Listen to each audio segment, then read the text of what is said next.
and some, relief from the scorching hardship Nigeria is facing. Very quickly, I wonder if the attitude of Nigerians, particularly in support of Mr. Peter Obi, is enough to rely on, if you consider that even the southeast region, which the party may be resting on to get votes for Mr. Obi, is colored, is multi-party. You have APGA here, you have PDP here, you have the All Progressives Congress there as well. And then the southeast region, the voting population is not enough to win the presidential election. What are your thoughts on this? That's what I'm saying. These things are propaganda.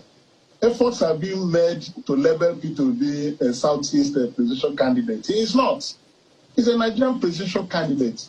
People who are driving his mission in Nigeria are not mostly from the Southeast. If you look around, you'll see that even in northern Nigeria, in Kaduna last week, the youth of northern Nigeria gathered in Kaduna to drum up support for Mr. Peter. This is not from the north. If you go to Lagos, the massive turnout of people who are wanting to get registered and get their PVC, Lagos is not Southeast Nigeria, So this action is necessitated by the desire of Nigerian people to follow somebody who is making sense. All these people who are talking about what they have going for them, the number, the voting population, they are not telling Nigerians what they are going to do. It's only Peter Obi who is telling Nigerians what the problems are and how to solve the problems. Peter Obi is the only one who is complaining of galloping inflation in Nigeria.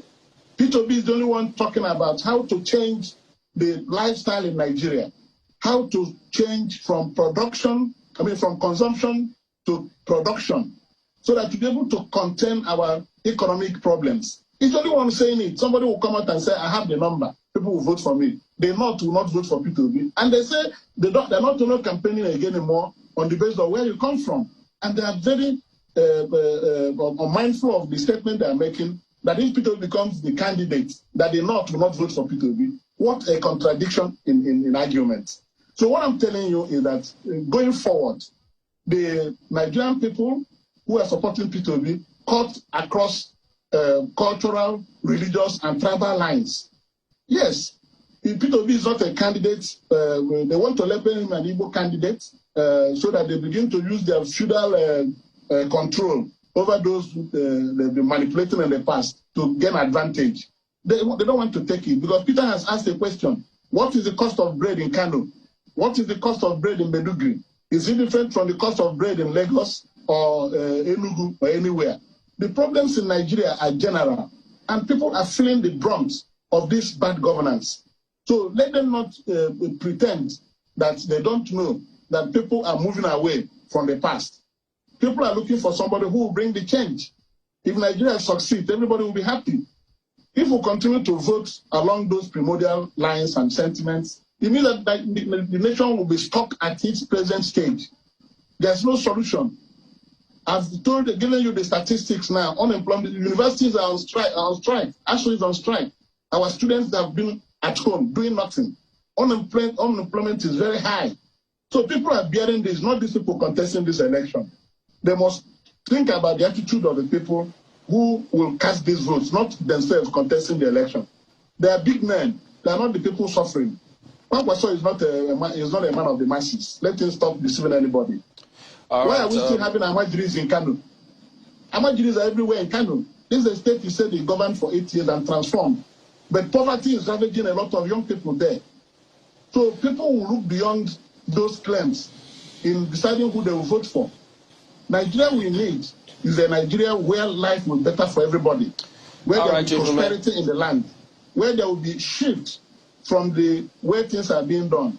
Somebody said the other day that the cost of governance is not the problem in Nigeria, because Peter Obi has been canvassing, cut down on the cost of governance, where people who are elected appropriate the funds belonging to the country they will use to do services for the people. They spend the monies in luxury.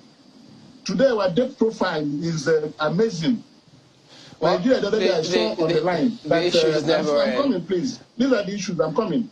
The debt profile of this country is so terrible that those who are wanting to become president, even if they have the number, they don't know how to resolve the debt issue of Nigeria. How can you continue borrowing money to finance everything you do in Nigeria? The money you generate, you use it to servicing debts.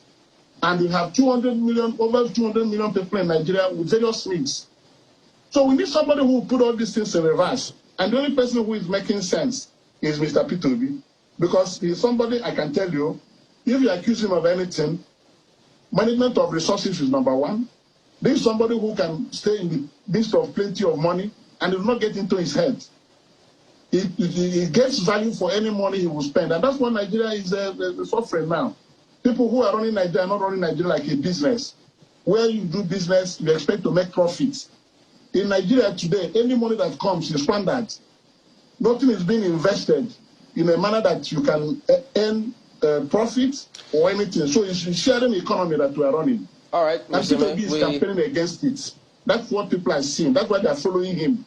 They're not following him because he's handsome or that he's doing this. He's making sense. All right, we do appreciate your nails on the head. We appreciate your perspective this morning, Chief Umeh, senatorial candidate of the Labour Party. Thank you for your time today. Yeah.